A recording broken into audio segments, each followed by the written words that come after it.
Bonsoir tout le monde. Allez, ce soir on va voir le montage de cette petite nymphe, toute simple, et qui offre une multitude de, on va dire, de couleurs. Parce que je la nomme la Chatterton. Donc si ça cause à quelqu'un ce nom, il va vite savoir de quoi il en ressort. Donc c'est parti, je vais vous mettre en plan plus large, et puis je vais vous expliquer le matériel qu'il nous faut, simple, rapide et efficace comme on dit. Donc pour cette petite nymphe qui est en hameçon de 14, bille de 3, c'est tout, et puis après le fil on verra en même temps. Donc là je mets un hameçon de 14 de chez Castor, tout simplement. Bille de 3 tungstène fondu, noir nickel, donc ça fait un peu brillant. En sous-corps, il va nous falloir un fil, alors pour la couleur qui est comme ça, donc ça sera adapté, vos fils, par rapport à vos Chatterton. Donc là, hop là, on va lui mettre celui-là, le burn orange, qui va nous permettre de mettre et de le marier avec l'autre, enfin avec le scotch que l'on va mettre. Je suis en train d'échapper la bobine. Je deviens polio ce soir. Tac. Donc là, je repasse, passe-fil de chez Stenfo. Hop, tout seul. Donc, on a dit le fil orange, le burn orange, extrême. À l'arrière, bien sûr, comme d'hab, un morceau de pelle du Limousin. Hein. On va prendre quelques fibres. Voilà, toujours aussi brillantes, hein, propre. Vive les pelles de Limousin. Un petit fil de cuivre. Donc là, on va se prendre un petit chartreux pour mettre par-dessus. Donc c'est du 0,1. Et tout ce matos-là, vous le trouvez chez Fusion Fly Fishing. Comme d'habitude. Qu'est-ce qu'il va nous falloir d'autre? Notre fameux dubbing. Alors ce fameux dubbing, vous voyez qu'il y a tous ces reflets de couleurs là, qui fait un peu paille, un peu vert, un peu... Même dans le plastique, ça se voit super bien. Et on va le sortir du plastique un petit peu. Voilà ce que ça donne. Ces jolis reflets là.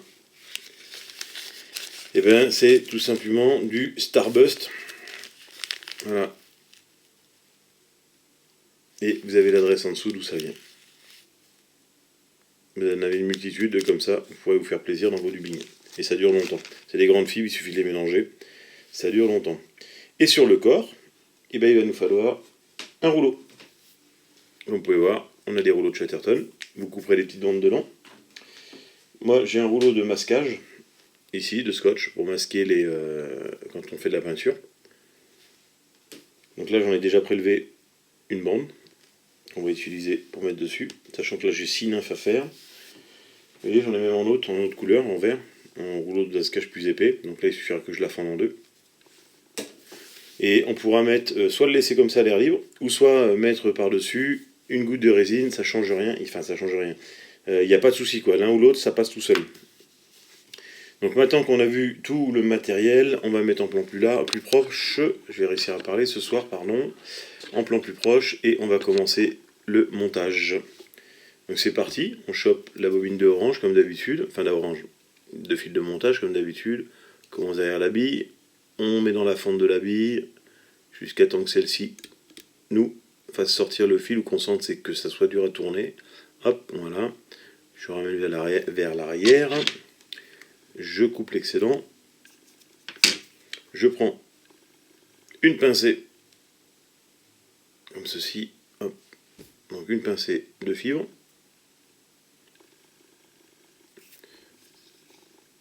Que j'applique sur le dessus de mon hameçon.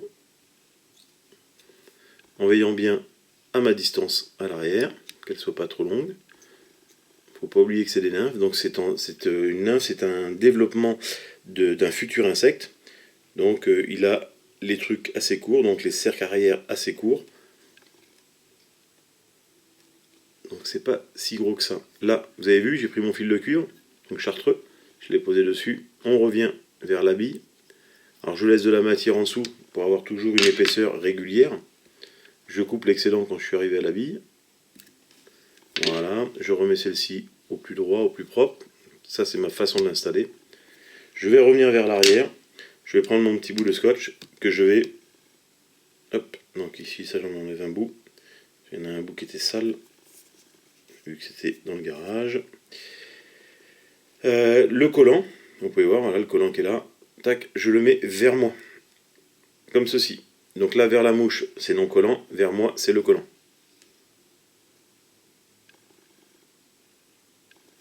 Voilà. Et je le mets un peu de biais. Plus je roule vers la fin et plus je le mets de biais. Tout simplement pour lui donner déjà la position quand on va l'enrouler, pour lui donner le sens d'enroulement. Et là, je commence à grossir mon corps, tout simplement, en forme conique. Vous avez vu, là, je vais insister un petit peu plus derrière la bille, je fais des allers-retours tranquilles, je fais vriller ma mouche, enfin, je fais tourner ma tête d'étau pour voir où j'ai besoin de remplir et où j'ai besoin de mettre mon fil. Donc comme ceci, là, ma bille, elle est légèrement remontée, donc je la replace tranquillement. Je prends mon scotch, je bascule vers l'avant et je passe par-dessus la mouche. Et vous avez vu, tout de suite, le collant se met en place. Je fais des spires les unes sur les autres, pas très larges, pas très grandes, pas très espacées, parce qu'après, il faudra mettre le fil de cuivre par-dessus. Donc il faut essayer d'être le plus régulier possible pour avoir justement notre fil de cuivre qui va passer par-dessus notre scotch à ras de la jointure. Pour donner comme une annelure autour de la mouche. Tac, là on coupe l'excédent. On va faire un ou deux tours pour mettre en sécurité notre montage.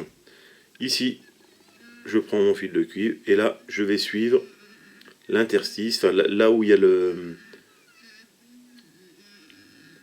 comment ça s'appelle, vous savez, là où ça se couvre l'un sur l'autre. Voilà. Où le scotch se couvre l'un sur l'autre. Et si on regarde bien, le fait d'avoir installé mon fil de cuivre à ras de la superposition du scotch, mon fil de cuivre ne dépasse pas. Donc je peux tirer dessus et il ne se déplace pas. Il reste en place, puisque tout est à même niveau. À partir de là, soit on lui met une goutte de résine, ou soit on peut le laisser comme ceci. Hop, on fait 2-3 tours en sécurité. On va choper une toute petite pincée de notre fameux lubille. Et c'est vraiment 3-4 poils, pas plus. Hein. Je tire et même là, je suis sûr que j'en ai un peu trop. Je pose ça sur mon fil et là, je fais des allées et venues jusqu'à temps que ça se mélange bien. En mouillant un peu mes doigts, voilà, ça permet d'accrocher tout de suite. Alors attention de ne pas trop le serrer quand vous le vrillez, sinon vous lui faites changer de couleur. Parce qu'on l'étend et on perd un peu de sa brillance. Hop.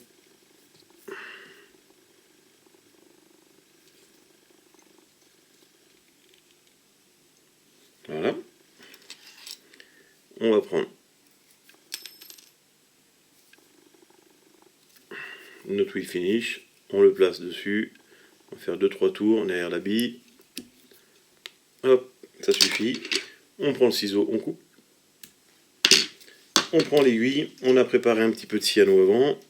On prend l'aiguille, on en met une toute petite goutte sur l'aiguille et on vient de l'appliquer sur le fil de montage pour faire un point de sécurité. Et voilà notre petite nymphe Chatterton. Donc à vous de jouer pour les couleurs, à vous de jouer, sachant que Chatterton maintenant font de plus en plus de couleurs. Il y a de tout, il y a du jaune, il y a du vert, il y a du rouge, il y a de tout, de tout, de tout. Je sais que les petites jaunes, ben voilà, sont très appréciées, surtout avec la couleur de scotch que j'ai là. Cherchez aussi du côté des carrossiers, des peintres. Vous allez avoir justement ce qu'on appelle les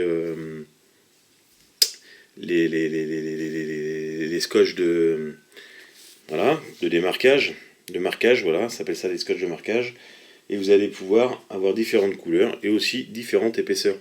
Donc avoir déjà des scotch qui soient de la bonne longueur, de la bonne largeur du moins. Voilà les amis, bon bah je vous souhaite bon montage à tous, à bientôt, ciao ciao.